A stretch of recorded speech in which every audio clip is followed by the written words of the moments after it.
श्री स्वामी समर्थ। तर उद्या आहे उत्पन्न एकादशी। तर या दिवशी काही उपाय केल्याने आपल्या घरामध्ये सुख शांती समृद्धी येते। तर माता लक्ष्मीचा आणि भगवान विष्णूंचा आशीर्वाद प्राप्त करण्यासाठी तुम्हाला छोटासा उपाय करायचा आहे।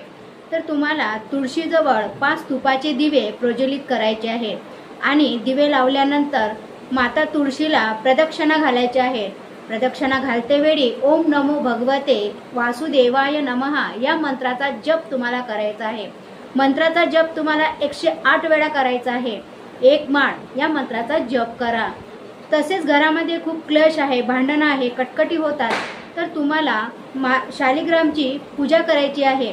या दिवशी भगवान शालिग्रामची पूजा करण्याचे विशेष महत्त्व आहे। तर तुम्हाला एका प्लेटमध्ये शालिग्रामला ठेवून गंगाजल अर्पण करायचं आहे। त्यानंतर पिवळे आसन घेऊन शालिग्राम देवाला पिवळ्या आसनावरती तुम्हाला बसवायचं आहे आणि चंदन लावायचं आहे। चंदन लावल्यानंतर साखरेचा किंवा मिठाईचा प्रसाद नैवेद्य म्हणून अर्पण करा। हा उपाय केल्याने मध्ये सुख शांती समृद्धी येते, पैसा टिकून राहतो, तसेच भगवान विष्णू माता लक्ष्मीचा आशीर्वाद आपल्याला प्राप्त होतो। एकादशीच्या दिवशी पूर्ण दिवसभर तुम्हाला ओम नमो भगवते वासुदेवाय नमः या मंत्राचा जप करायचा आहे।